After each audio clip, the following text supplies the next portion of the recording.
मेरो बेटा बड़ो मतवारो है, अपने सखान के संग बहुत घूमे। वहां ने कही बाबा मेरी तरफ से लाला को आशीर्वाद दे के आई हूं और नंद बाबा से बधाई में एक हाथी लेके आई हूं मतवालो। वह हाथी पर सखान के संग बैठ करके डोलूंगो। लोग पूछेंगे कहां ते लाए हाथी, तो कह दूंगा नंद के यहां लाला भयो है, वही बधाई में हाथी मिलो हमें। आहा, नंद बाबा मुनीम जी से बोले लिखो भैया हाथी भिजवाएंगे आपके यहां। तभी ये जो नंद घर आनंद भयो जय कन्हैया लाल की हाथी दीने, जब नंद बाबा ने हाथी दियो तब ब्रजवासी बोले हाथी दीने। अगले कहा दियो हाथी दीने घोड़ा दीने। अब घोड़ा कौन को दियो सुनो। एक बेटा को हाथी ले गए, ढाणी को बोलो दूसरे बेटा ने भी कछु मांगो। बोले कहां मांगो। छोटो सुत चंचल अति मेरो, लाड़ चाव को जोड़ा, वाके का दे दीजो बाबा, 10 है राशि घोड़ा। छोटे बेटा के काजे 10 घोड़ा चाहिए, वाने आपके लाला को आशीष दियो है। नंद बाबा बोले देंगे भैया, हाथी दीने घोड़ा दीने और दीनी। अब सुनो आगे, हाथी दे दिए घोड़ा दे दिए। वाक्य बाद नंद बाबा बोले और बताओ और कहा चाहिए। बोले दोनों बेटान की बात सुन के जैसे ही मैं आगन लगो, इतने में एक मेरी बेटी आई, एक मेरी छोटी लाली है, और मोते आके बोली बाबा कहां जा रहे हो। मैंने कि गोकुल जा रहा हूं, नंद बाबा के लाला भयो है। तो मोते बोली मैं भी चलूंगी। मैंने कि चल तू भी चल। ना ऐसे नहीं जाऊंगी। तो कैसे जाएगी। तो बोले वाने कछु कही है बाबा सुनो, आप अभी जाओ और जाकर के नंद बाबा को आशीष दो। आशीष देकर के कहियो मेरी लाली आनो चाहे, वह लाली के काज 4 कहारन संग पालकी भेजो, और वह पालकी में सुंदर वस्त्र सुंदर गहने भी भिजवाइयो, उनको पहन करके तब जाऊंगी लाला को आशीर्वाद देने। बंधुओं इसमें कहीं आप ढाड़ी के को लोभी मत समझ लेना, ये प्रेम है, ये लोभ नहीं है। और नंद बाबा दे रहे हैं, नंद बाबा को भी जरा भी नहीं लग रही कि नेक कम तो कर ले भैया, कहां मांग रहे है। नंद बाबा भी दे रहे हैं। नंद बाबा के नेत्र सजल हो गए। बोले तेरी लाली मेरी लाली।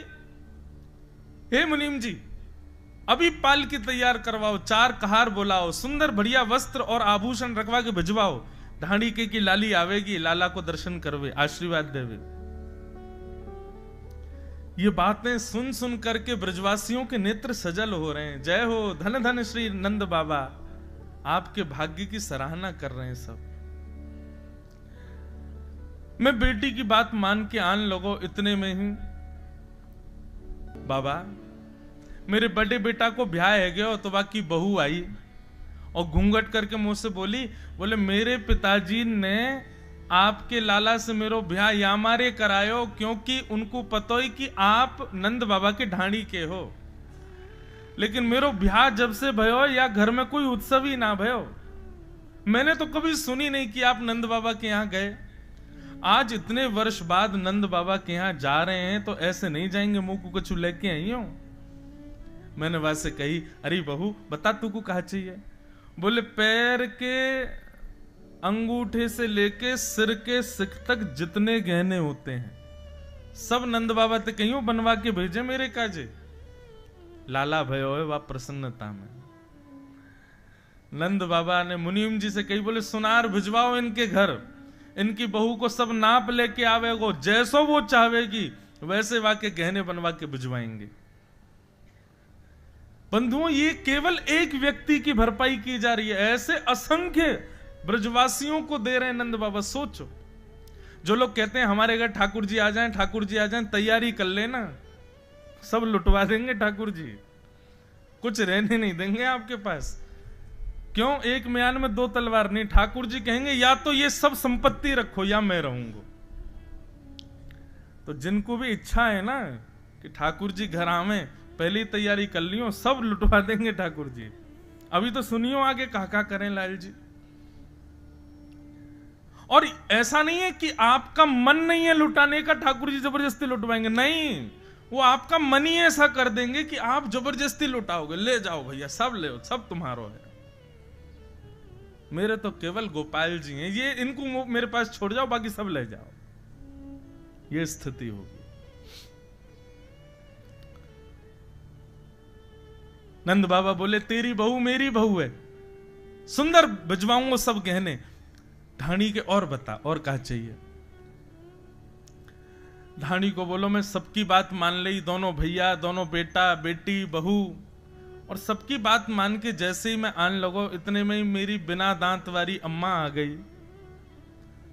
नंद बाबा बोले अरे तेरी अम्मा भी गई ना है, तू 150 वर्ष को हेवे वारो, तेरी अम्मा कितने वर्ष की है। बंधुओं द्वापर में लोगों की उम्र बड़ी होती थी, 1000 वर्ष की उम्र होती थी। लेकिन एक बात बताएं,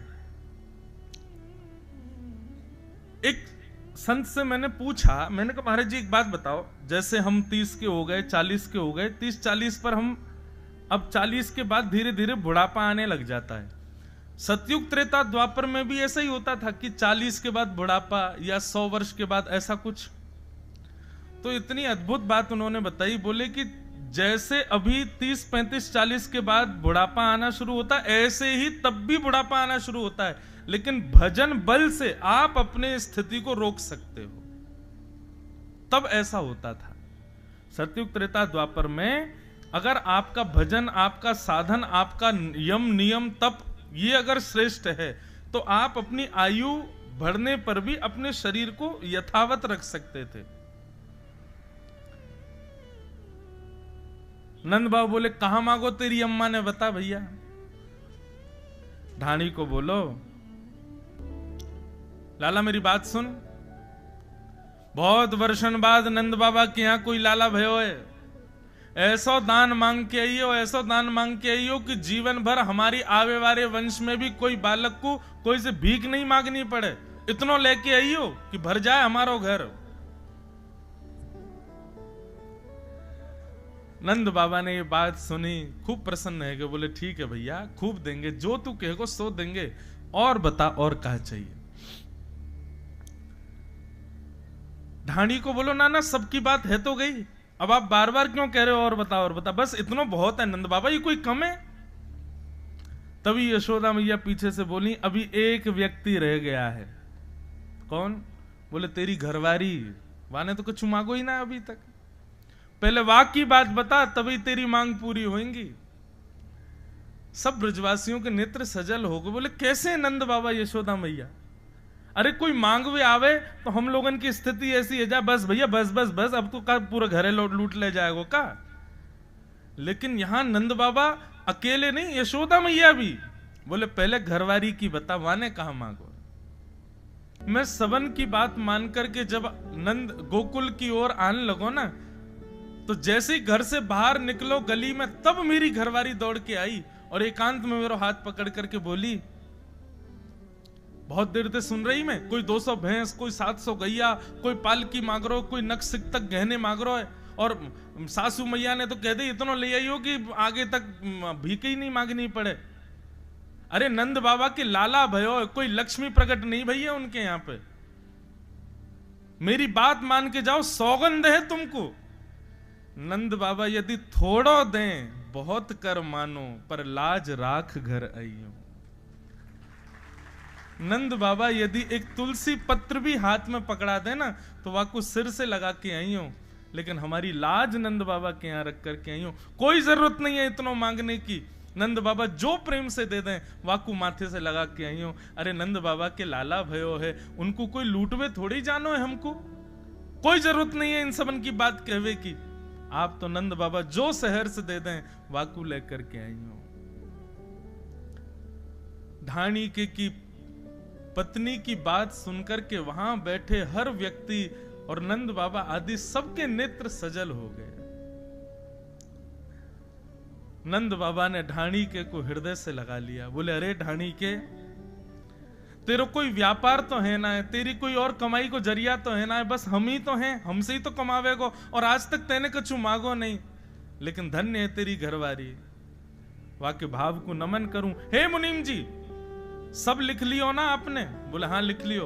बोले जो जो ढाणी के ने कहो सब दुगना दुगना करके ढाणी के यहां पहुंचवाओ। रानी को खूब दे। जो कुछ कहो सुनो काहू ने दूनो दूनो दे हो। नंद बाबा ने दुगना दुगना करके दिया। जैसे ही नंद बाबा ने दुगना करने की घोषणा करी, ब्रजवासियों ने ढप उठा लिए, ताल बजाने लगे, कांसे बजाने लगे। कंस ने राक्षसों को बुलाया ही था और राक्षसों से कहा था कि भैया मेरे शत्रु कृष्ण ने कहीं जन्म लिया है, तुम लोग जाकर के ढूंढो। तभी वहां राक्षसों की टोली में बैठी पूतना ने कहा, यह सेवा आप मुझे दीजिए। तो पूतना अविद्या है।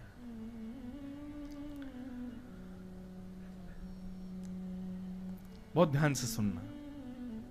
पूतना गोकुल पहुंची। कंस ने कहा था आप इतनी कुरूपणी हो, आपको अपने घरों में घुसने कौन देगा। पूतना ने कहा मुझे रूप बदलना आता है। और पूतना ने अपना रूप बदल लिया महाराज, परम सुंदरी बन गई।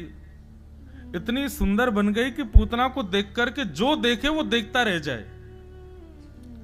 सुंदर रूप धारण करके पूतना 84 कोस ब्रजमंडल में जितने बालकों ने जन्म लिया सबके घर जाती है, अपने पयोधर का पान कराती है, बालक पीते ही मर जाते हैं। उसने सोचा इसी क्रिया से पूरे ब्रजमंडल में 10 दिन के अंदर जितने बालकों ने जन्म लिया उनको मार दूंगी, उसी में श्री कृष्ण भी मर जाएंगे।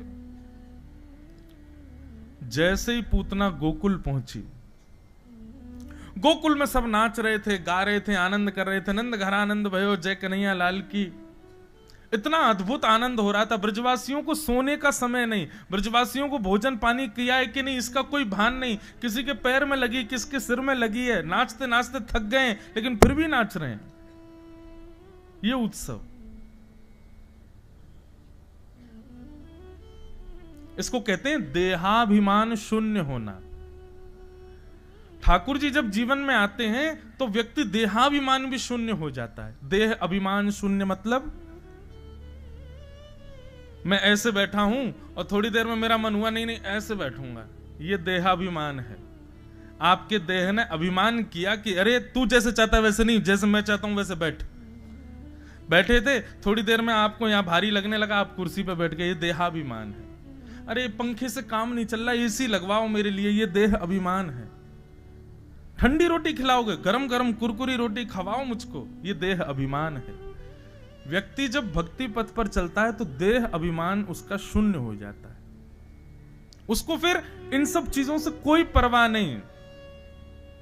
कैसा भोजन है, कैसा कमरा है, कैसे बिस्तर हैं, कैसे लोग हैं, मेरा सम्मान हुआ कि नहीं हुआ, मुझे वहां पूछा गया कि नहीं गया, मैंने कपड़े कैसे पहने हैं, मैं क्या, कुछ नहीं। इन सब से उसको परवाह ही नहीं होती। जैसे छोटे बालक होते हैं ना, वो देहाभिमान शून्य होता है। उसको कुछ भी पहना दो, उसको कोई फर्क नहीं पड़ता। उसको कोई प्यार भरे शब्द बोल दो तो वो खुश नहीं होता, उसको गाली दे दो तो वो रोता नहीं है। वो देहाभिमान शून्य।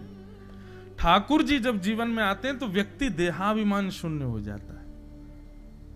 अगर मेरे गलत कहने पर आपके चित्त पर प्रभाव पड़ रहा है और आप अपने आप को भक्त कहते हो तो गलत कह रहे हो। मैं कितना भी कहूं आप पर प्रभाव नहीं होना चाहिए उस बात का। हम कथा करते हैं, कई लोग प्रणाम करते हैं, सम्मान करते हैं, माला पहनाते हैं, खूब वंदन करते हैं, पर ऐसा नहीं है कि हमको कोई गलत नहीं बोलता। गलत बोलने वाले भी बहुत हैं। पर दोनों स्वीकार करने चाहिए, दोनों में सम होना चाहिए व्यक्ति को।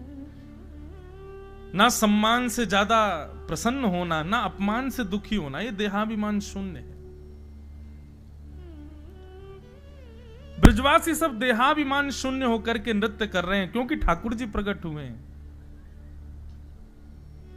तभी वहां अविद्या पूतना का आगमन हो गया।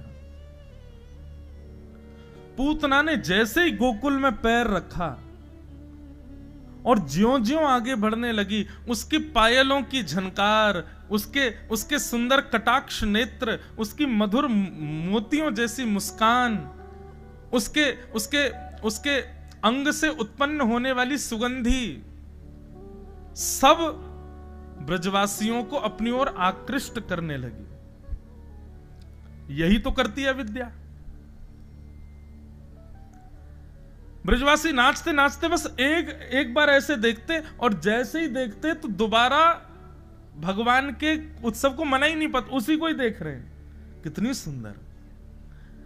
एक ब्रजवासी दौड़ा दौड़ा अपनी मैया के पास गया, मैया तू मेरे पीछे पड़ी रहे, ब्याह कर ले, ब्याह कर ले, करा दे मेरो ब्याह, लेकिन शर्त है यही ते करियो, यही ते करूंगा, देख कितनी सुंदर है मैया, ऐसी बहू लिया मेरे काजे। पुरुष तो पुरुष, गोपियां भी पूतना के रूप पर मोहित हो गईं। पूतना के रूप को जैसी गोपियां कहती, सब गोपियां आपस में चर्चा करती, अरे देखियो ये कौन है? विधाता या तो या पृथ्वी पर भेजियो, मत भेजियो तो इतनी सुंदर बना के भेजियो, देखियो कितनी सुंदर है। पूतना सबको अपनी ओर आकृष्ट करती हुई जा रही है, सबको आकर्षित करती हुई जा रही है। जब आप ठाकुर जी से संबंधी कोई क्रिया कर रहे हो और उस बीच में जो विक्षेप आपको अपनी ओर खींच रहा है वही पूतना है, उससे बचो, क्योंकि वो उसका वास्तविक रूप नहीं है, वो उसका मुखौटा है, वो उसका बहलूपिया स्वरूप है। वो आपको ठाकुर जी से दूर करने के लिए ही उसने ऐसा रूप बनाया है। अब चाहे वो कोई भी हो, भगवत मिलन में जो बाधा बन रहा है वो पूतना है। पूतना पर सब मोहित हो गए। कुछ गोपियों से जाकर के पूतना ने कहा, अरे सुनो, ये नंद भवन कहां है? ये स्वर सुनते ही वे गोपियां स्तब्ध हो गई, मुंह खुले रह गए, आंख खुले रह गए, उसकी ओर देखने लगे। उसने हाथ पकड़ के झकझोरा, मैं आपसे पूछ रही हूं नंद भवन कहां है? बोली अच्छा नंद भवन था तो इधर, बताने लगी इधर। इतनी सुध-बुध खो गई उसके रूप को देख करके। जैसे तैसे पूतना नंद भवन पहुंच गई, सबको अपनी ओर आकृष्ट कर लिया पूतना ने। अब तो सब बाट निहार रहे हैं, ये बाहर कब आएगी दोबारा, इसको फिर देखें हम।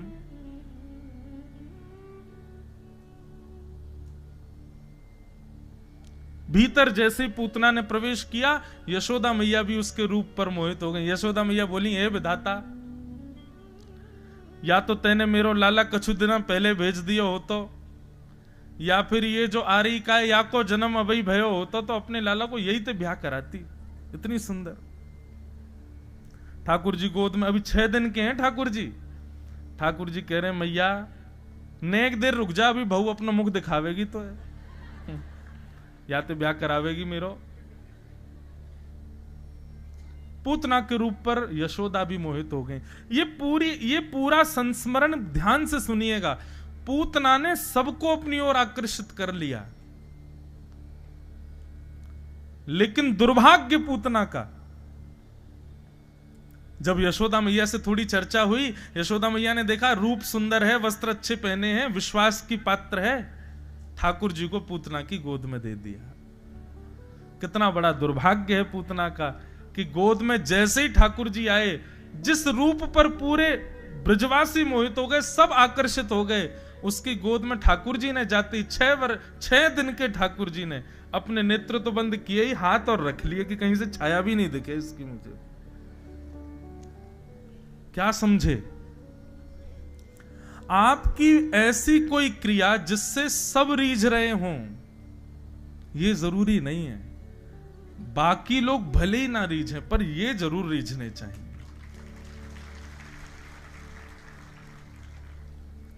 अभी हमारी स्थिति क्या होगी? हम हर वो क्रिया करते हैं जिससे बगल वाले प्रशंसा करें, जिससे बाहर वाले प्रशंसा करें, वो भी रीझ जाए, ये भी रीझ जाए, इसको भी अच्छा लगे, लेकिन हम ऐसा कोई भी क्रम नहीं करते, कर्म नहीं करते जिससे ठाकुर जी रीझें। भागवत का उद्देश्य यही है कि आपको ऐसा बनाना कि आपकी क्रिया से वो रीझ है, उनको प्रसन्नता हो। और एक बात धीरे से कह दूं, अगर आप ऐसी क्रियाओं पर विश्वास रखते हो जिससे सब रीझ हैं, उनसे फर्क नहीं पड़ता, तो फिर पूतना ही हो।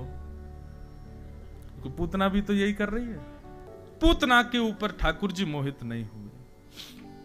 ठाकुर जी ने अपने नेत्र बंद कर लिए। नेत्र बंद करने के कई कारण हैं, पर उसमें सबसे पहला कारण है कि पूतना का जो वास्तविक रूप है उसको छुपा करके पूतना को ठाकुर जी ने नहीं देखा। उसमें पहला कारण कि वो अपनी वास्तविक रूप को छुपा करके आई है।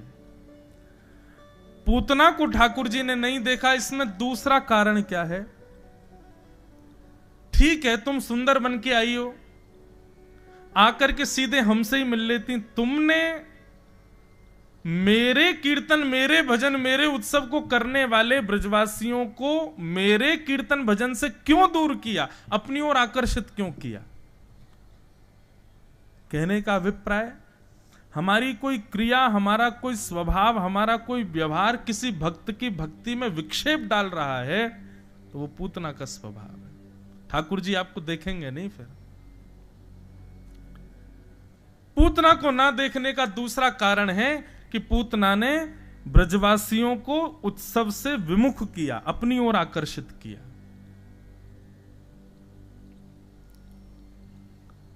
ये दो कारण,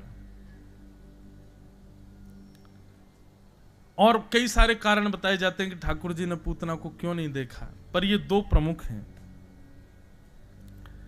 भगवान ने पूतना को नहीं देखा। अब यशोदा मैया तो बाहर चली गई कुछ कार्य करने, पूतना गोद में खिला रही थी। पूतना को भगवान देख करके यशोदा मैया चली गई।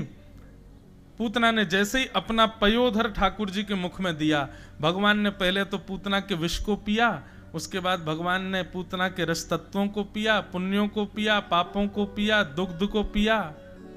और पीते पीते पीते ठाकुर जी ने जैसे ही पूतना के प्राणों को निकालना प्रारंभ किया, अब 6 दिन का बालक कितना सा होता है, उसका वजन भी नहीं पता चलता, इतना हल्का होता है। लेकिन 6 दिन के ठाकुर जी के नन्हे नन्हे से हाथों ने गाढ़म कराभ्याम ऐसा कसकर के पकड़ा पूतना को, और ठाकुर जी ने जैसे ही प्राण पीने प्रारंभ किए, घबराहट होने लगी पूतना को। ठाकुर जी को पकड़ करके थोड़ा सा दूर करने लगी तो ठाकुर जी तो महाराज छोड़े ही नहीं पूतना को। गाढ़म कराभ्याम भगवान प्रपीड्य तत् प्राणै शमम रोष समन्वितो पिबत। ठाकुर जी उसके प्राण पीने लगे, और जैसे ही भगवान ने प्राण पीना प्रारंभ किया, व्याकुल हो गई, भयभीत हो गई पूतना, अपने वास्तविक रूप में आने लगी। विशाल विकराल भयभीत रूप उसका प्रकट होने लगा। सा मुंच मुंचाल मिति प्रभाषणी, अरे बालक छोड़, अरे बालक छोड़ कह करके ठाकुर जी को दूर करने लगी, लेकिन ठाकुर जी ने छोड़ा नहीं पूतना को। जैसे ही प्राण निकलने लगे अपने वास्तविक रूप में आ गई। यही होता है, कितनी भी सुंदरता हो या कितने भी अच्छे बन ले हम, पर प्राण जब निकलते हैं तब वास्तविक रूप में आ जाते हैं। पूतना कहने लगी अरे बालक छोड़, अरे बालक छोड़। ठाकुर जी ने थोड़ा सा मुख पयोधर से दूर किया, और 6 दिन के गोपाल जी बोले मौसी जी अब तो हम ठिकाने लगा के छोड़ेंगे। 6 दिन का बालक बोलता है, ये देखते ही पूतना तो घबरा गई, और पूरे प्राण निकाल करके भगवान ने पूतना का वध कर दिया। बोलो पूतना मर्दन भगवान की जय। भगवान ने पूतना का वध किया।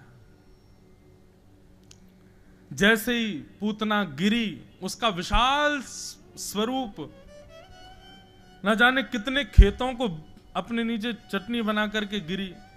जोर की आवाज हुई, सब ब्रजवासी दौड़े, देखा विशाल राक्षसी पड़ी है। ऊपर झांक करके देखा तो ऊपर ठाकुर जी लेटे हुए हैं, नसैनी लगा के चढ़े, ऊपर से ठाकुर जी को उतार के लाए। ब्रज की सब गोपियां ठाकुर जी को लेकर के भागी कहां?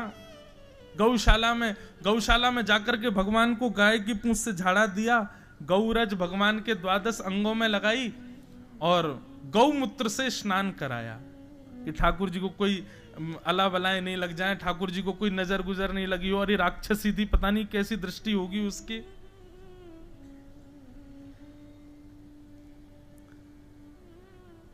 पूतना का वध भगवान ने किया। नन्हे से गोपाल जी को ले जाकर के गौशाला में स्नान आदि कराया। बंधुओं, अब यहां प्रसंग ऐसा आता है कि ठाकुर जी ने पूतना का वध करके पूतना को नरक भेजा होगा? नहीं, देवता सर्प सिर पकड़ करके बैठ गए, बोले ये क्या किया भगवान ने? मारने वाली को वो गति दे दी जो मां को मिलनी चाहिए। सब देवताओं ने अंतरंग रूप से ठाकुर जी से प्रार्थना करी, भगवान हमको ये आपका सिस्टम समझ नहीं आ रहा है, ये आपने किया क्या? पूतना जैसी राक्षसी, उसका नाम अच्छा नहीं, काम अच्छा नहीं, भोजन अच्छा नहीं, जाति अच्छी नहीं, कुछ भी तो अच्छा नहीं है उसमें। आपने उसको सदगति क्यों दी? सदगति प्राप्त करने के लिए कितने अच्छे अच्छे काम बताते हैं कथाओं में, ये करो ये करो ये करो, ठाकुर जी खुश होंगे, प्रसन्न होंगे। और पूतना में तो सारी दुर्गतियां थी, एक भी अच्छी वस्तु नहीं थी, फिर भी ठाकुर जी ने उसको मां की गति प्रदान की। तब ठाकुर जी कह रहे हैं, जिघांग शयापि हरे स्तनम दत्वाप सदगतिम।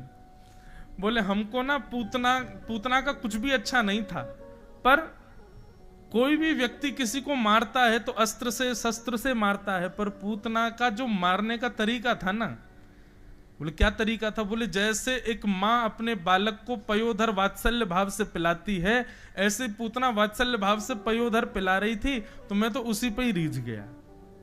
वो अपना दुग्ध पान करा रही थी, तो एक क्षण के लिए मुझको उसके प्रति प्रेम प्रकट हो गया, इसलिए मैंने उसको सदगति प्रदान कर दी। सोचो बंधु, आपके 1000 गुण प्रिय नहीं ठाकुर जी को, एक गुण भी अगर भाग गया ना, उसी पे ठाकुर जी रीझ जाएंगे। एक सदन कसाई की कथा आती है। एक कसाई था, मांस बेचता था। उसने अपने तराजू के एक पड़ले को भारी करने के लिए बाट रखते हैं ना, उसमें एक जगह पता नहीं कहीं से उठा लाया शालिग्राम जी को, और शालिग्राम जी को एक तरफ रखता था और एक तरफ मांस रखता था, और ऐसे करके तोलता था। एक बार एक संत वहां से जा रहे थे, उसकी दुकान के आगे से ऐसे मुंह बंद करके बदबू आ रही थी। बेचारे देखते हुए जैसे निकले तो देखा सदन कसाई के तराजू के एक पड़ले में शालिग्राम जी धरे। बेचारे लौट करके आए, बोले भैया तू जो मांगेगा सो तुझे दे देंगे, हमको ये शालिग्राम जी दे दो। कसाई बोला ये पत्थर है, ये क्या करोगे महाराज जी आप इसका? बोले पत्थर नहीं है, हमारे भगवान है, इनको दे दो। संत ठाकुर जी को लेकर के आए, लेकर के आके गंगा जल से स्नान कराया, यमुना जल से स्नान कराया, तीर्थों के जल से स्नान कराया, भगवान को पंचामृत स्नान कराया, ठाकुर जी को स्नान करा के इत्र लगाया, तिलक लगाया, तुलसी की माला, चांदी के सिंहासन पर बैठाया, धूप नैवेद्य किया, भगवान की स्तुति गाई। बोले भगवान बहुत दिनों तक आप कसाई के यहाँ रहे, अब आप सुख से विराजो, राजोपचार सेवा करूंगा आपकी। संत बड़े प्रसन्न। रात्रि में जैसे ही सोए तो स्वप्न में ठाकुर जी रोते हुए प्रकट हो गए। संत बोले जय जय आप रो क्यों रहे हो, क्या हो गया? बोले तुम हमको वापस वही सदन कसाई के पास छोड़ के आओ। संत बोले क्यों? बोले वो जब तराजू तोलता है ना, तो उसके तराजू में लुढ़कने में हमको बहुत मजा आता है, हमको सुख मिलता है उसके पास रहने में। इससे क्या बात सिद्ध हुई? ये ठाकुर जी आपके और मेरे नहीं है, जिस पर ये रीझ जाएं ये उसके हैं। ठाकुर जी ने पूतना का कल्याण किया, और पूतना के कल्याण के बाद अब धीरे धीरे ठाकुर जी बड़े हुए, 3 महीने के हो गए। ठाकुर जी कैसे हैं? बोले गद मद्रास से हैं। ये मोटे मोटे गाल, ये ऐसी मोटी मोटी भुजा ठाकुर जी की। अब तो गोपियां जामे, कोई गाल खींचे, कोई हाथ खींचे, कोई पाम खींचे, ठाकुर जी चिड़चिड़ाए गए, रोने लगे। यशोदा मैया लेके लाल जी को दूर गई, एक बैलगाड़ी के नीचे कपड़ा बांध के झूला बना दिया, वहां में ठाकुर जी सुवाई दिए। जैसे ठाकुर जी के नेत्रबंद भये, यशोदा मैया चली गई, इतने में सक्टासुर नाम का दैत्य आ गया। कंस ने दूसरा राक्षस भेजा, और आकर के उस बैलगाड़ी के ऊपर जैसे ही बैठा, ठाकुर जी ने देखा अच्छा भांजे हैवे की खुशी में मामा दुनिया भर के गुड्डा गुड़िया भेज रहा हो, पहले गुड़िया भेजी अब गुड्डा भेजो है, ठीक है यू तो खेलेंगे। ठाकुर जी ने अपनो एक पाम उठायो, इतना लंबो कियो, और लंबो करके जैसे बैलगाड़ी में मारो महाराज, पलट गई बैलगाड़ी, सक्टासुर को वध है गयो। जोर की आवाज हुई, सब ब्रजवासी दौड़े, मटके फूटे पड़े हैं, दूध घी दही उसमें ठाकुर जी सने हुए हैं, सक्टासुर मरा पड़ा है। यशोदा मैया आई, आकर के लाल जी पहुंचे, अपने हृदय से लगाए, इतनी बड़ी बैलगाड़ी कैसे गिर गई? छोटे छोटे बालक यशोदा मैया के पास गए, बोले मैया हम बताएं कैसे गिरी? बोले बताओ। बोले मैया तेरो नेक्सो सो लाला है ना, गद मद्रासो, बोले हम बे जाने अपनो पाम उठायो और पाम उठा के मैया यूं पीछे कियो और इतना लंबो करके ऐसे बैलगाड़ी मारो, सोई बैलगाड़ी 4 बार ऊपर ऐसे घूमते घूमते नीचे गिर गई और टूट गई। 3 महीने के हैं ठाकुर जी, गोद में बैठे मैया के। मैया बोली अच्छा लाला यहां पे आइयो।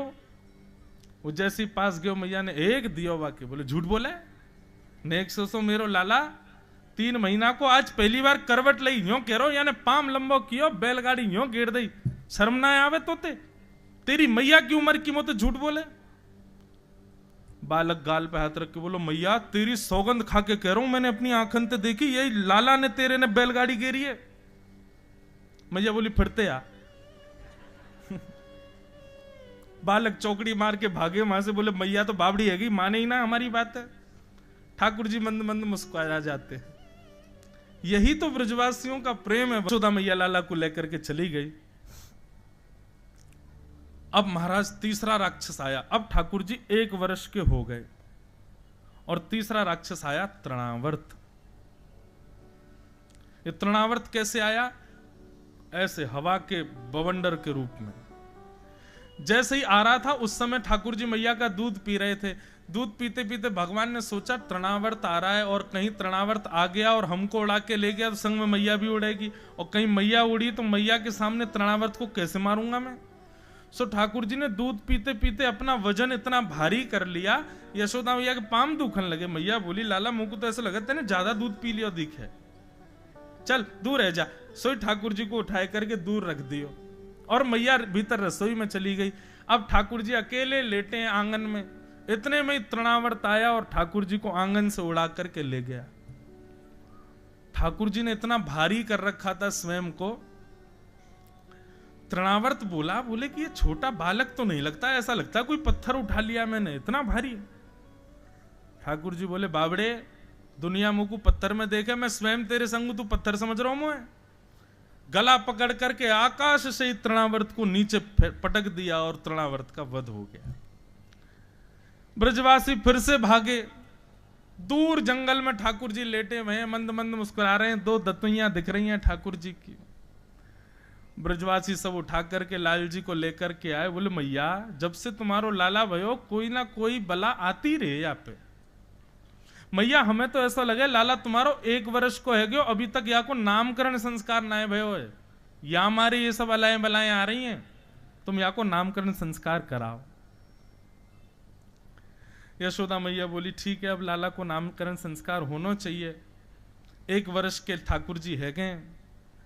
नंद बाबा से जाकर के कही लाला को नामकरण संस्कार कराओ। सांडिल्य मुनि ये ठाकुर जी के कुल पुरोहित हैं।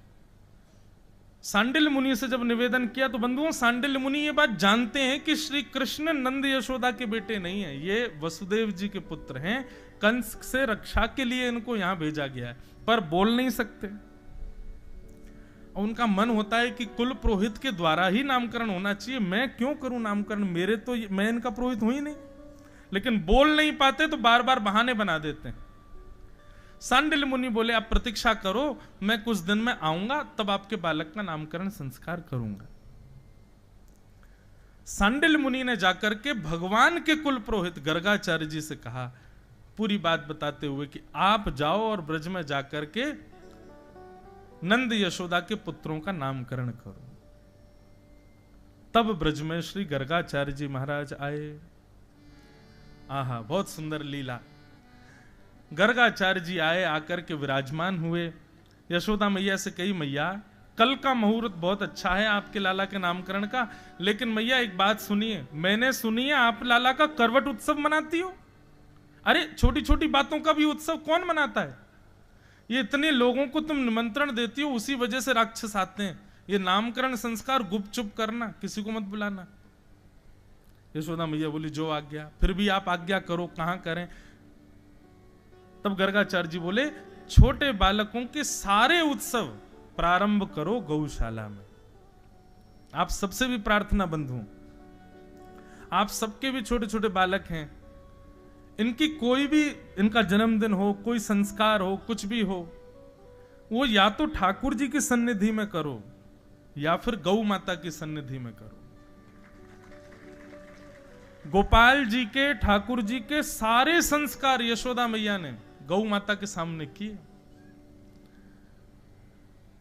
गर्गाचार्य जी बोले हम कल करेंगे नामकरण, आज यहीं रुक जाएंगे, और मैया हमारे ठाकुर जी भी साथ में आए हैं, शालिग्राम भगवान, तो आप भोग बनाने के लिए सूखी सामग्री दे दो, हम अपने हाथ से बना करके ठाकुर जी को भोग लगाएंगे, हम स्वयं बनाएंगे, हम किसी और का बनाया हुआ नहीं पाते। यशोदा मैया ने सूखी सामग्री दे दी, बोले बाबा लो प्रेम से बनाओ। गर्गाचार्य जी ने रोटी सब्जी दाल चावल बढ़िया बनाई, अंत में बढ़िया दूध अठोटा करके उसमें बढ़िया खीर बनाई, और खीर बना करके केसर डाल के मिश्री डाल करके बढ़िया खीर औटा करके थाली में जैसी सजाई, अपने शालिग्राम भगवान के सामने प्रस्तुत की, तो भीतर आंगन में खेल रहे गुटमुन गुटमुन चलते हैं ठाकुर जी, अभी चलना तो आता नहीं है। बलराम जी के साथ खेलते खेलते ठाकुर जी रुक गए।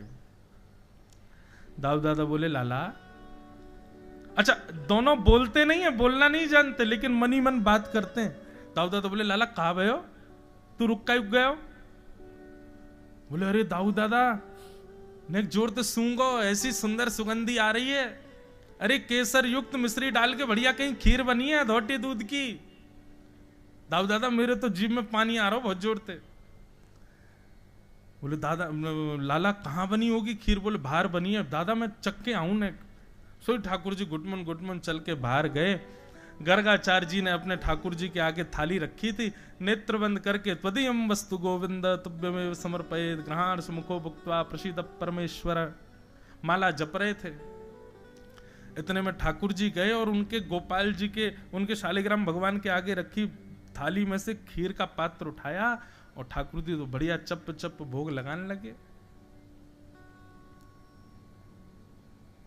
गर्गाचार्य जी के जैसे ही नेत्र खुले, नेत्र खोल करके थाली देखी, खीर का पात्र नहीं है। तभी नजर घुमा करके देखा तो बगल में नन्हे से गोपाल जी पूरी नाक मुंह गाल सब पे खीर लगी है और प्रेम से पा रहे हैं। गर्गाचार्य जी पहले तो मुस्कुरा गए, बोले अरे नटखट बालक, ये इधर दो, ठाकुर जी का भोग है। अरे यशोदा मैया देखिए तेरे लाला ने ठाकुर जी को भोग झूठो कर दिया, अब तो ये भोग लगेगा नहीं, दोबारा बनाना पड़ेगा। यशोदा मैया बोली बाबा आप नाराज मत होइए, मेरो लाला ने चंचल है थोड़ा सा। अरे नहीं कोई बात नहीं भैया, हम नाराज नहीं होते। यशोदा मैया ने ठाकुर जी उठा करके भीतर आंगन में छोड़ दिए। गर्गाचार्य जी ने फिर से भोग बनायो। दाऊ दादा बोले लाला कैसी लगी खीर? ठाकुर जी बोले खीर तो बहुत जोरदारी, लेकिन जे भगत बड़ो चालू है, मैया तो शिकायत कर दे, खाना दे। पहले तो के आके भोग लगाओ, मैं प्रत्यक्ष जा रहा हूं, मैया तो मेरी शिकायत कर दे। कोई बात ना लाला, तू तो भक्त वत्सल है, कृपा कर दे, चल कोई बात, भूल जा बात को। ठाकुर जी अपना फिर खेलन लगे। अब की बार गर्गाचार्य जी ने और सुंदर खीर बनाई। अब की बार ने इलायची पीस के डाल दी और ने बढ़िया सुगंधी आने लगी। भीतर क्रीड़ा कर रहे ठाकुर जी फिर रुक गए। दाऊ दाऊ बोले काबे? बोले भैया देख लो यार, तुम मैं बता रहा हूं, या पूतना वाले हाथ दिखा दूंगा या बाबा को मैं। अब की बार फिर तो खीर बनाई है जाने, और पहले तो स्वादिष्ट बनाई है, और मेरा मन है रो खावे को खावे जाऊंगा, मैया तो शिकायत कर देगो। बोले कोई बात ना लाला, तू नेक चक के आ जा जा। ठाकुर जी महाराज गुटमुन चल करके बाहर गए और फिर से पात्र उठा के अब की बार जैसे ही पाया, गर्गाचार्य जी को अब की बार क्रोध आ गया।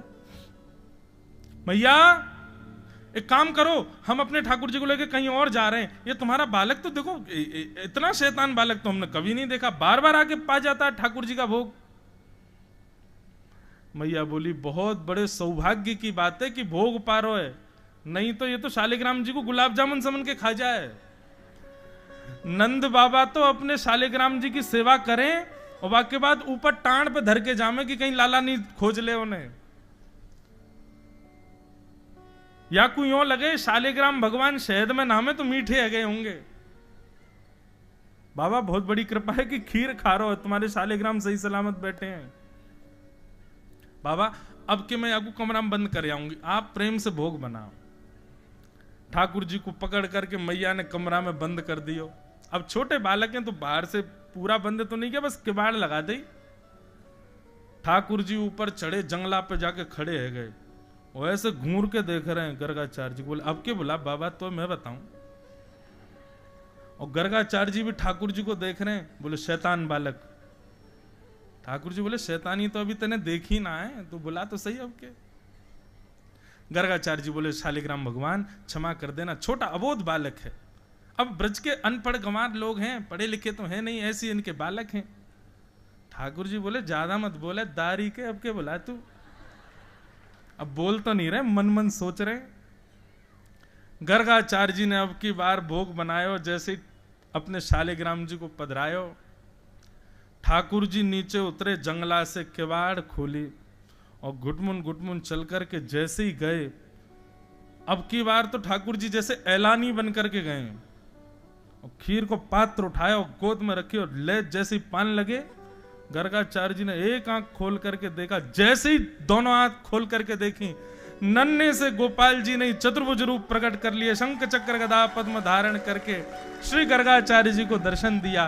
और इतना ही नहीं, स्वयं भी पा रहे हैं और उसी अपने झूठे हाथ से ही गर्गाचार्य जी को भी पवा रहे हैं। गर्गाचार्य जी के नेत्र सजल हो गए, बोले भगवान क्षमा करो, मैं पहचान नहीं पाया आपके रूप को। भगवान बोले सुनो, हम आपको अपना रूप क्यों दिखा रहे हैं? बोले क्यों दिखा रहे हैं? क्योंकि कल जब आप हमारा नामकरण संस्कार करेंगे, हमारी जन्म तिथि नक्षत्र आदि के अनुसार जब अंक निकालेंगे, तो आपको पता चल जाना है कि हम परब्रह्म भगवान हैं।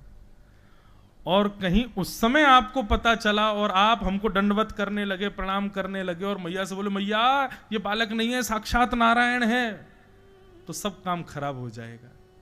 इसलिए हम पहले ही आपको दिखा रहे हैं कि हम भगवान हैं। मैया से मत कहना, मैया को मत बताना। गर्गाचार्य जी बोले क्यों भगवान? बोले देखो, मेरा ये कृष्ण अवतार हुआ है, मैं पूरे विश्व को बताना चाहता हूं, दिखाना चाहता हूं कि वास्तविक निष्काम प्रेम कहते किसको हैं। और वो निष्काम प्रेम इन ब्रजवासियों से ही प्रसारित होगा। अगर आपने कहीं बता दिया कि मैं भगवान हूं, तो मैया मुझको मंदिर में ले जाएगी, दिन भर भीड़ लगी रहेगी पूजने वालों की। अभी मैया मेरा कान भी पकड़ती है, मेरा हाथ भी पकड़ती है, ये ब्रज की गोपियां सब लीला करेंगी मेरे साथ में, वो सब लीला समाप्त हो जाएगी। इसलिए अभी आप इस बात का खुलासा मत कीजिएगा कि मैं ईश्वर हूं, इसीलिए मैंने पहले ही आपको दिखा दिया अपना रूप। गर्गाचार्य जी बोले जो आज्ञा भगवान। केवल प्रेम पाने के लिए, प्रेम के आस्वादन के लिए ठाकुर जी अपनी प्रभुता को छुपा के बैठे, और हम दुनिया भर की चीजें प्रस्तुत कर रहे हैं ठाकुर जी को प्रेम छोड़ करके। आप बस प्रेम दो उनको, वही चाहिए और कुछ नहीं चाहिए।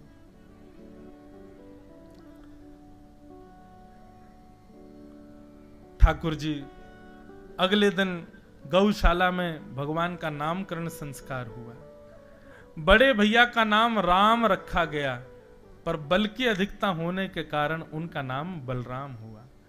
और छोटे लाला श्री कृष्ण का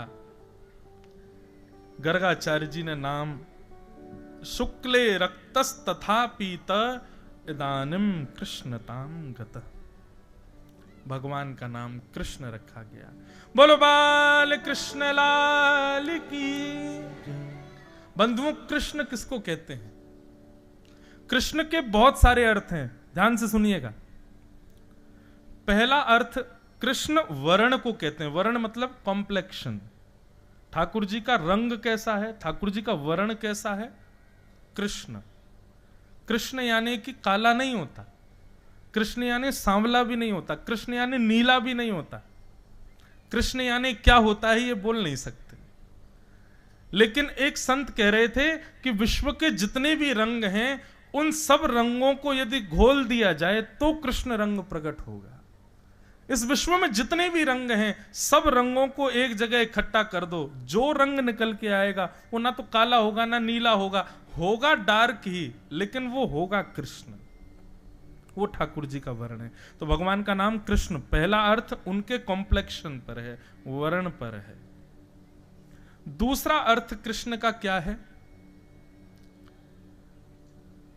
कर्षतीत कृष्ण, जो सबको अपनी ओर आकर्षित कर लेता है उसको कृष्ण कहते हैं। आप उनको देख लोगे तो होगा क्या, ये तो बहुत दूर की बात है। आप देखो मत, आप कहो नहीं मैं कृष्ण को देखूंगा नहीं, फिर देखता हूं मुझ पर कैसे प्रभाव डालेंगे, तो कोई ऐसा शब्द बोल देंगे कि कानों से आप उनके हो जाओगे। आप कहो मैं आंख भी बंद कर लूंगा, कान भी बंद कर लूंगा, अब कृष्ण कैसे होंगे? तो उनके तन की सुगंधी ऐसी होगी कि नासिका से उनके हो जाओगे। आप कहो लो नाक भी बंद कर ली, अब तो कृष्ण आपको छू के चले जाएंगे, उनका स्पर्श ऐसा है कि तब उनके हो जाओगे। कहां से बचोगे? कृष्ण हर रूप में आपको पकड़ लेंगे।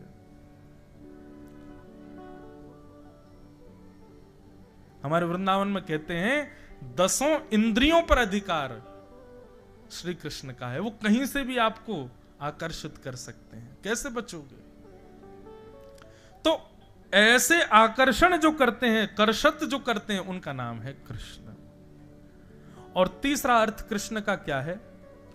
कृष्ण, इसका संधि विच्छेद करो तो कृष्ण माने पृथ्वी के जो स्वामी हैं, पृथ्वी का जो लालन पालन करते हैं, उसको कृषि कहते हैं, यानी कि किसान।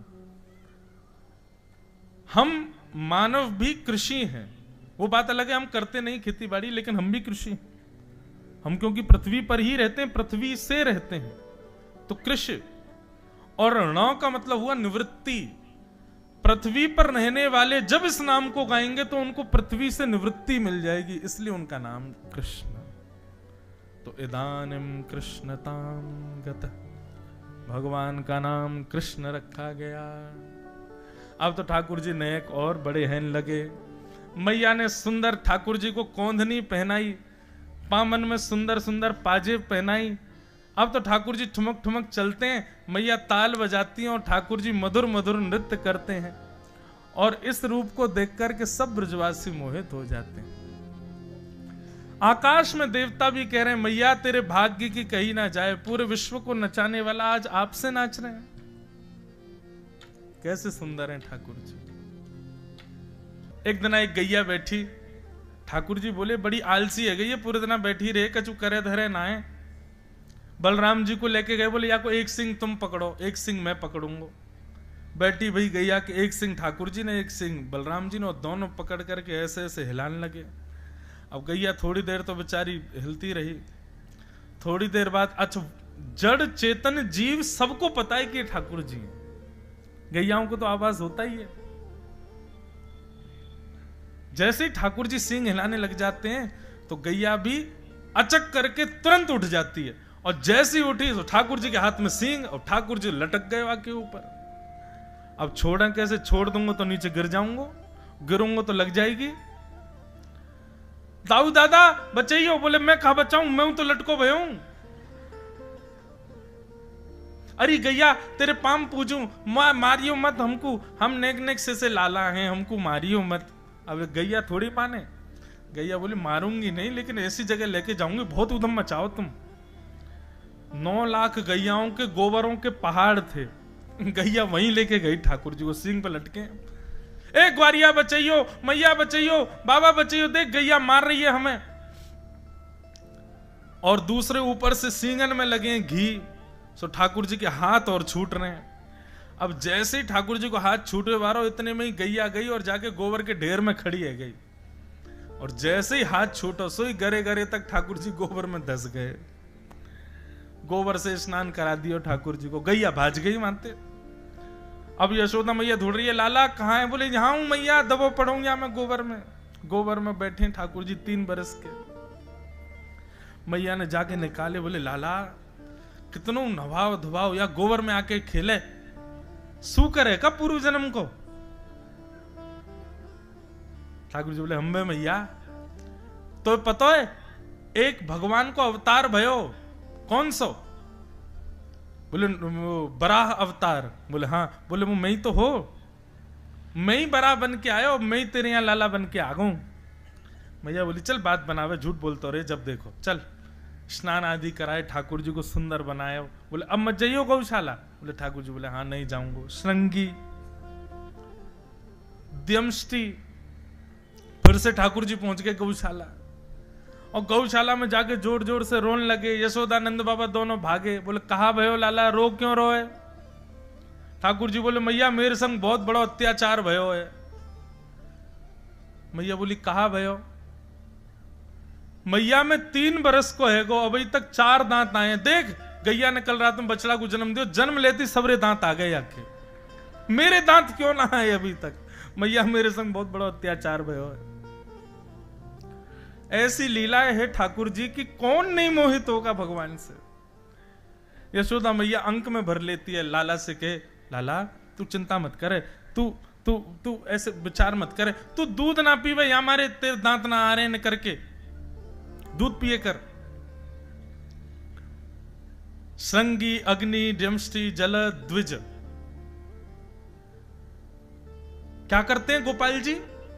सुबह सुबह उठ के स्नान ध्यान करके ठाकुर जी नंद भवन से बाहर जाते हैं। ज्यादा दूर तक मैया जाने नहीं देती, तो वहीं खड़े रहते हैं, और राह चलते हुए कोई संत जा रहे हो, महात्मा जा रहे हो, कोई ब्राह्मण जा रहे हो, वैष्णव जा रहे हो, उनको ऐसे बुलाएंगे जैसे कितने दिनों से जानते हैं।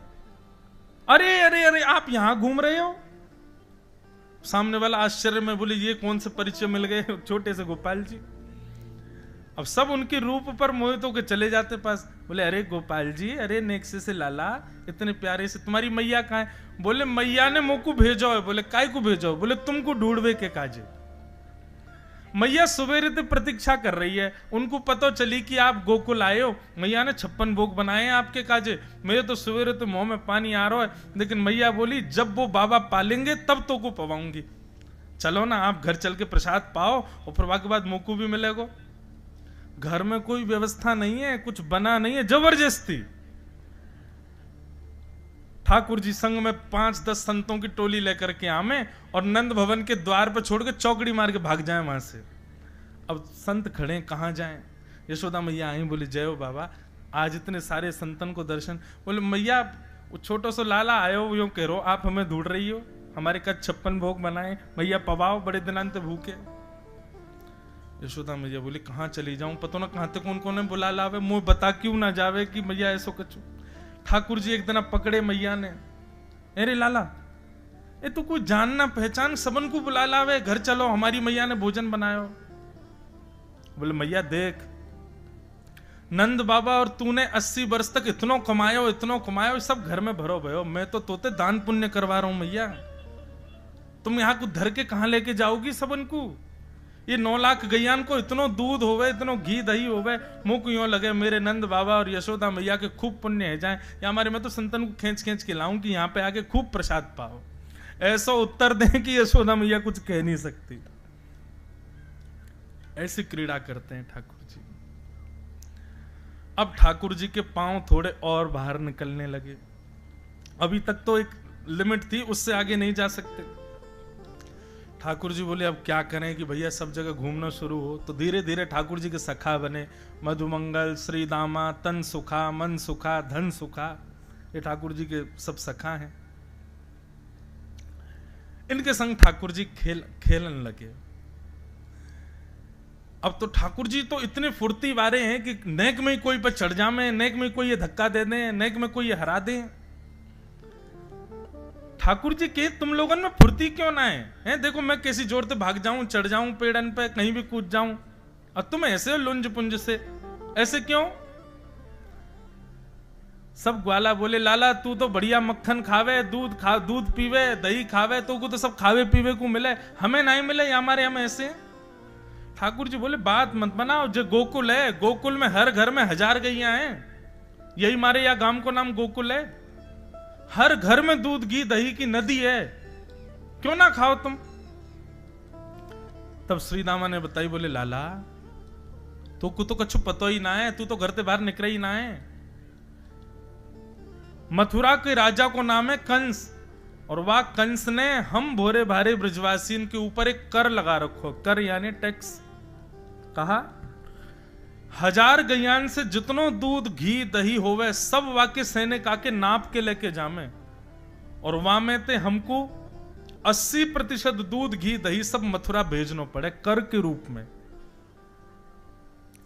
20% थोड़ा बहुत बचे, वहां में मैया भी पावेगी, पिताजी, हम भी, हमारी बहन भी, सब लोग पावे तो नेक नेक ही बट में आवे लाला।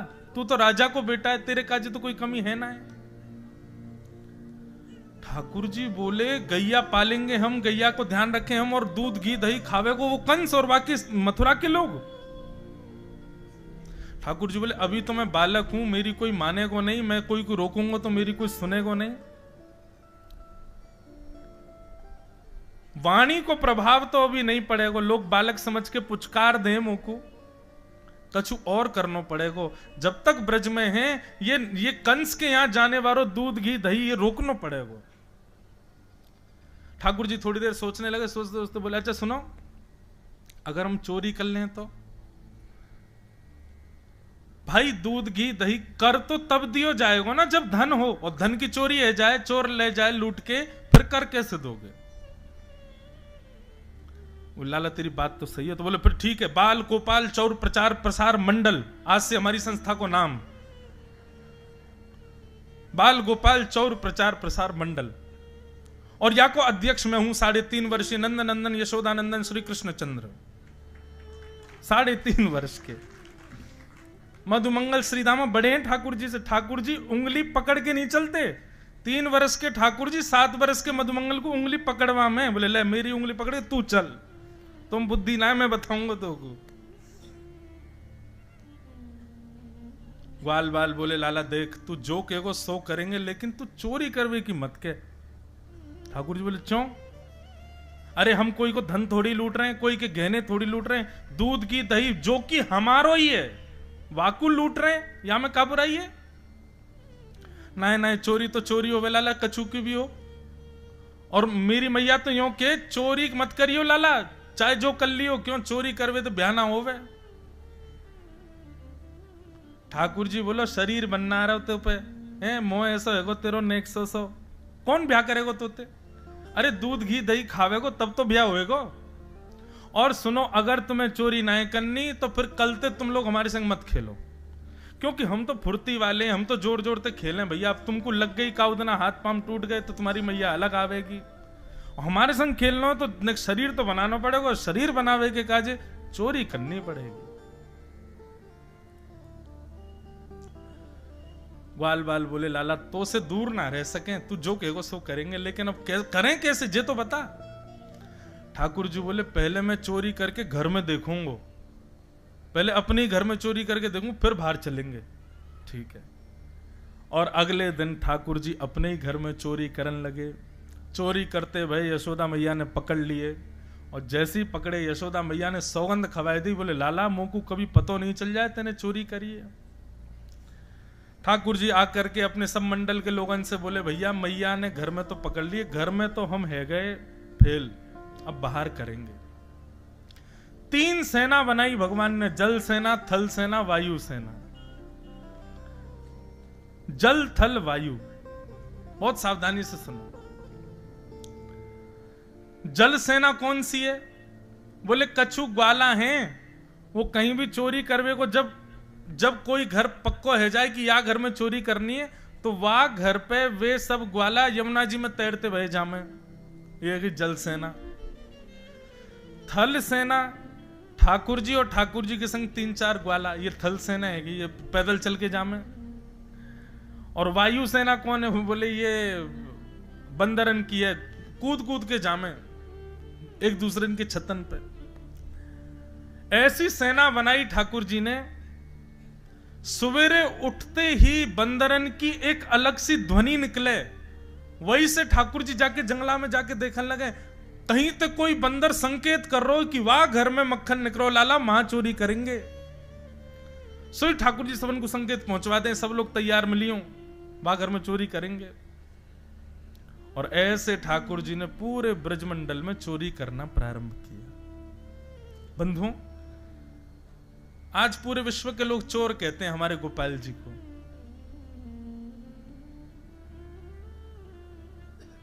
सो देखे जो चोर जगत में, सूरदास जी का पद है। सब चोर हैं संसार में, लेकिन बोलते श्री कृष्ण को चोर हैं। कौन चोरी नहीं कर रहा है? सब चोरी कर रहे हैं।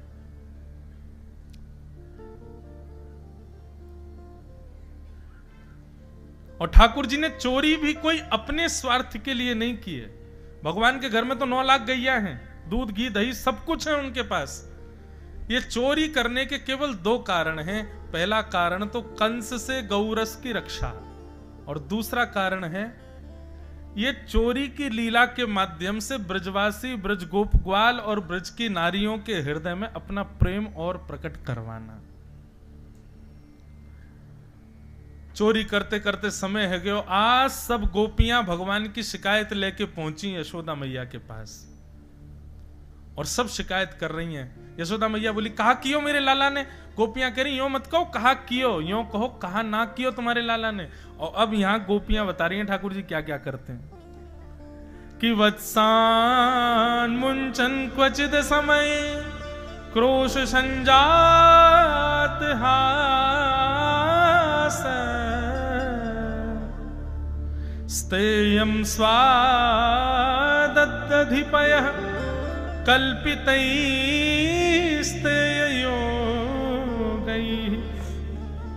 मरिकान् भोक्षन् बिभजति सचेन नात्रिभाण्डं भिनत्ति द्रव्यालाभे सगृह कुपितो यात्पक्रोशतो का।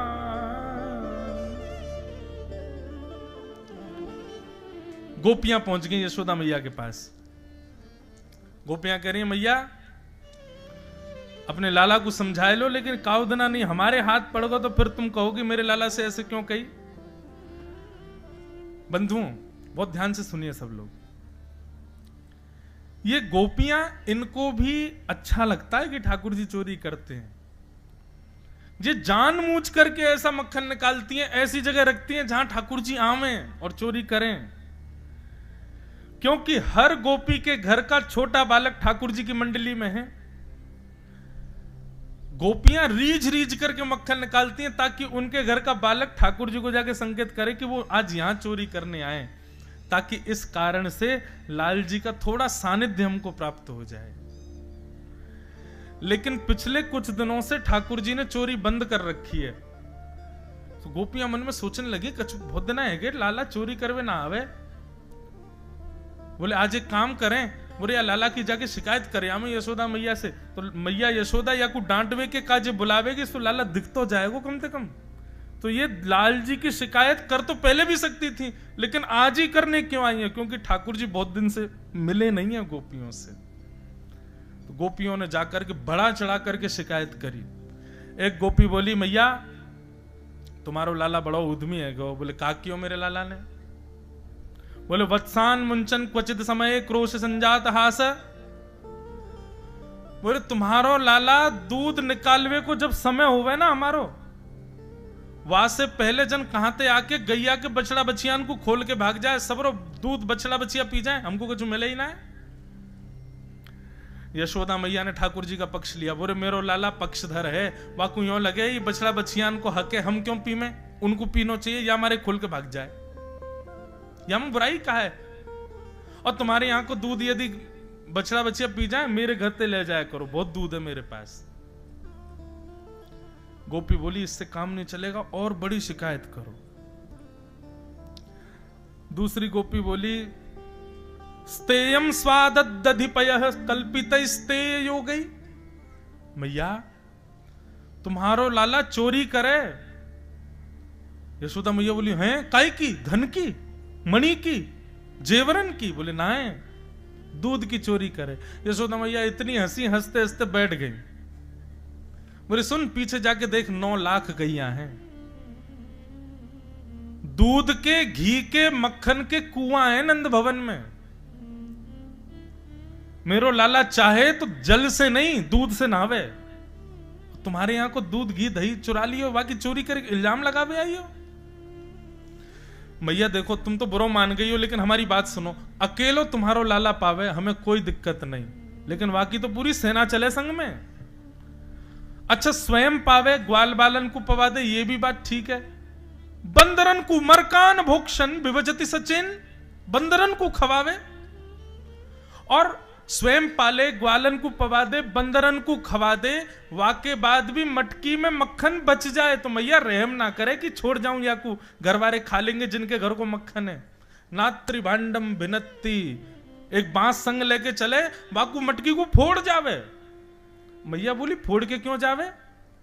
बोले जितनो मक्खन रह जाए बाको लेप लगा दे पूरे घर में, सोई पृथ्वी पत्थर चीकनो है जाए। अब जैसे ही हम मक्खन लेवे वा कमरा में जामे, सोई रिपट जाए, सिर फूट जाए, कमर टूट जाए, हाथ टूट जाए। मतलब मैया देख रही हो तुम, एक तो मक्खन भी चोरी करेगो, ग्वाल बालन को भी खवावेगो, बंदरन को भी खराब, और फिर वाके बाद सीना चोरी हो रहे, जाके यहाँ को चुराया बाकू प्रसाद तो देनो है, तो बाकी हाथ पाम तोड़ेगो। बताओ मैया कहां तक सही है ये बात? अब यशोदा मैया थोड़ी सी सहम गई। मैया बोली तो तुम ऊंचे छीके पर रखे करो मक्खन, लाला छोटा है पहुंच ही नहीं पावेगो। बोले मैया तुम्हें पता ना है, ऐसा जोर को नशे नहीं बनावे, 4 ग्वाला नीचे, उनके ऊपर 3 ग्वाला, उन पे 2 और सबके ऊपर तुम्हारो लाला। और तरीका देखो मैया, सबसे पहले स्वयं पाले, अपनो पेट भर ले, फिर नीचे वाले इनको ऊपर ते देतो रे, नीचे वाले मुंह खोले खड़े रहे, लाला ऊपर ते डालतो रे, सब खा ले। एक गोपी बोली मेरे यहां तो अलग ही कियो। बोले कहा? बोले बांस लेके आयो और नीचे खड़े है के धीरे ते मारो, से नेक सो फूट गयो खड़ा, ओक लगा के सबरे मक्खन दूध दही को पी गो। यशोदा मैया बोली अच्छा कौन कौन के यहां ते मक्खन चुरायो? सब गोपी ने हाथ खड़े किए। अच्छा सुनो, इनके यहां सबके यहां 5-5 मटकी 10-10 मटकी मक्खन भिजवा दो, अब बताइयो चोरी को इल्जाम लेके।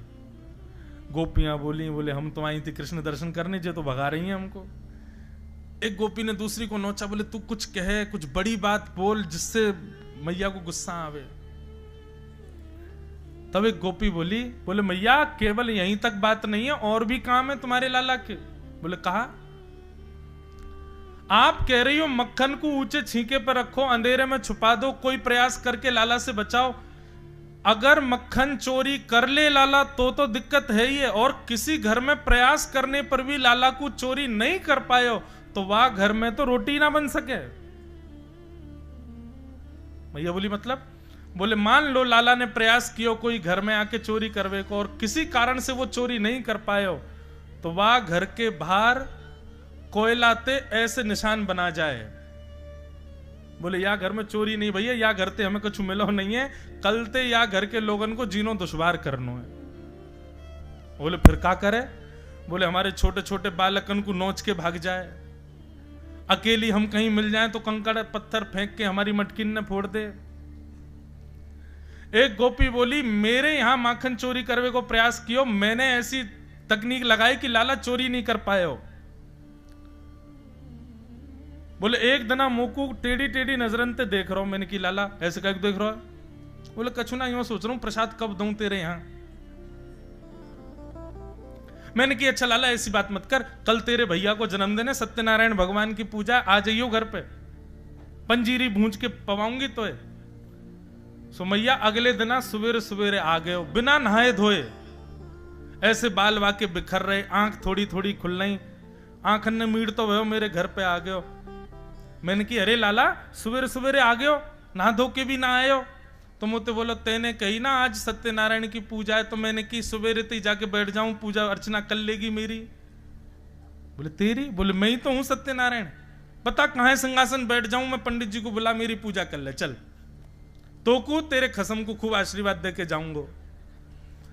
सो मैंने ने धीरे ते ऐसे ऐसे मार के कह दी, लाला मोह धोवा आवे ना है, बने सत्यनारायण, चल ना दो क्या, सत्यनारायण मंदिर में बैठे उनकी पूजा करेंगे फिर।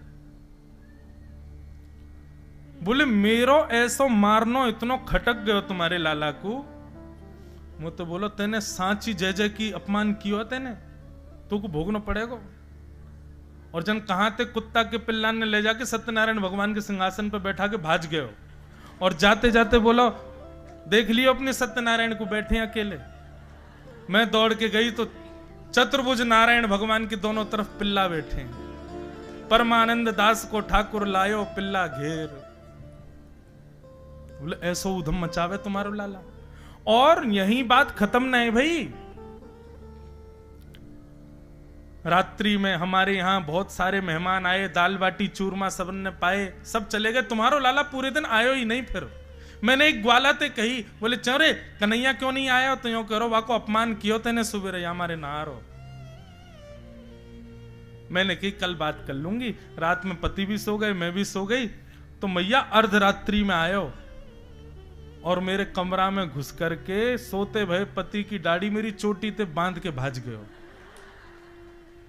रात में पति को लगी प्यास, जैसे ही पति उठे उनकी दाढ़ी खींची, मेरी चोटी खींची। मैं कहूं का कर रहे हो, का कर रहे हो, वो के का कर रही हो, का कर रही हो। दोनों एक दूसरे को खींचते रहे, जैसे तैसे मोमबत्ती जली। मेरे पतिदेव के 25% बाल टूट गए। जन्मदिन पे जे उपहार दियो। और दूसरे दिन फिर सवेरे आके बोलो भाभी जी कैसी हो, ये तुम्हारो लाला है मैया। यशोद अच्छा एक और बात, ये जो गोपियां सारे बहाने बना रही हैं ना, इसमें 20% बातें सही हैं, बाकी तो ये जबरदस्ती बोल रही हैं ताकि यशोदा मैया को गुस्सा आवे और लाला आवे। यशोदा मैया को क्रोध आया, कन्हैया को आवाज दी। कहां लाला को सुबह उठाने के लिए मैया जाती है तो पहले पाम दबाती हैं, फिर उसके बाद मोहन जागिए बलि जई हैं, लाला जागिए बलि जई हैं। यशोदा मैया ऐसे नहीं उठाती ठाकुर जी को। कैसे उठाती हैं? सुबह सुबह जाएंगी और रजाई में लेटे ठाकुर जी, तो रजाई के भीतर हाथ मैया डाल देगी और डाल के लाला के पहले पाम दबावेगी। ठाकुर जी फिर आवाज निकालेंगे, अरे मैया मुझको नींद आ रही है, जा सोन दे मुझको। तब यशोदा मैया लाला से कहें, लाला देख तेरे काज देख, अधो दूध बना के लाई हूं मैं, जल्दी पी ले। सो ठाकुर जी आंख बंद करके उठ जाते हैं, मुंह खोलते हैं, जल्दी पीवा। और सोते सोते ठाकुर जी दूध पी के फिर सो जाते हैं। पर यशोदा मैं कहें, लाला ऐसे मत करे, देख तू परेशान मत करे मुझको, जल्दी उठ जा। सो ठाकुर जी के मुंह को कहा देगी तू, मतलब या में भी शर्त है कि कछु दो तो उठूंगा मैं, नहीं तो सोता रहूंगा। तब यशोदा मैया की पुरानी वंशी दे दी, बोले जे नहीं चाहिए, नई वंशी चाहिए मुझको। अब जब तक नई वंशी नहीं आएगी मैं सोऊंगा। सो गए। अब तो मैया बोली, लाला कैसे उठाऊं लाला को? तो लोभ देती हैं दुनिया भर के।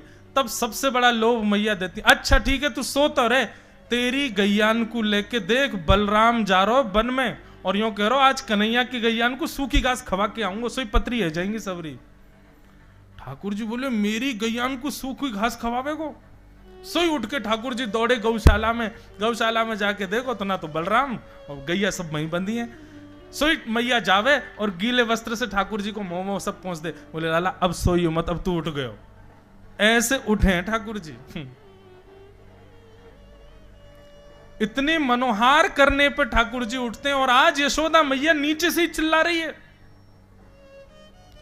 ठाकुर जी घबरा गए, बोले काहे गो आज मैया उठावे ना आई, नीचे तो ही चिल्ला रही है। ठाकुर जी बोले हाँ मैया। बोले जल्दी आ नीचे, यदि तू नहीं आया तो फिर देखियो तेरी कहाल दशा करूं मैं। ठाकुर जी डर गए, अपने पलना में से उतरे, आंखन को मीड़न लगे, काजल पूरा फैल गो, जगन्नाथ जी भगवान जैसी आंख है गई ठाकुर जी की, घुंघराले केश ठाकुर जी की, बेनी थोड़ी सी टेढ़ी है गई है, हाथ पाम छोटे छोटे चरण हैं ठाकुर जी के, कोमल से चरण चल करके मैया के पास आए। जैसे इतनी सारी गोपी देखी, मैया के दुपट्टा में जाकर के लाल जी छुप गए। बोले मैया का है गो, तुमको काय को डांट रही है? बोले अरे लाला ये सब कहा तेरे बारे में बात बता रही है। मैया ने सब बात कही। ठाकुर जी के नेत्रन में मोटे मोटे आंसू आ गए। बोले मैया तेरी सौगंध खा के कहूं ऐसा तो कछु ना ही, सबरी झूठ बोल रही है, मैंने ऐसा कछु ना ही कियो। ठाकुर जी की उस दशा को देख करके सब गोपियां अपने चित्त में बैठा लेती हैं, बलैया लेने लगती हैं और यशोदा मैया को रोकती है, नहीं नहीं मैया मैया अब कछु मत कहो, बस अब लाला आगे से नहीं करेगा, अब बस जाते ज्यादा मत डांटो। यशोदा मैया बोली कैसी हो, पहले तो डांट दिलवावे के काजे, बाकी सब शिकायत कर दो, डांटू तो डांटन नहीं दे रही हो। यही तो प्रेम है गोपियों का। देखने आई हैं ठाकुर जी को, डांट पड़वाना, शिकायत करना तो बहाना है। बंधुओं, ये सब गोपियां त्रेता युग के दंडकारण्य वन के संत हैं। एक युग से प्रतीक्षा कर रहे हैं, क्योंकि उस समय राम जी दर्शन देने नहीं आए थे। हनुमान जी ने जाकर के आश्वासन दिया था कि द्वापर में आप सब संत ही ब्रज की गोपी बनोगे, और ठाकुर जी यही राम जी कृष्ण बनकर के आएंगे और आप सब पर कृपा करेंगे। इसलिए जब से ठाकुर जी को जन्म भयो है, तब से सब गोपियों को यह बात पता है कि ये साक्षात राम जी ही कृष्ण रूप में प्रकट हुए, इसलिए बार बार उनके दर्शन की अभिलाषा रखती हैं। कितने बड़े आश्चर्य की बात है कि भगवान से प्रेम करने वाली, रास बिहार में जाने वाली ये सारी गोपियां यशोदा मैया के समकक्ष, यशोदा मैया की सहेलियां हैं, और प्रियतम मानती हैं 7 वर्ष, 6 वर्ष, 5 वर्ष के कृष्ण को। कैसे? क्योंकि ये जानती हैं कि परब्रह्म है। ऐसी ठाकुर जी की लीला चल रही है।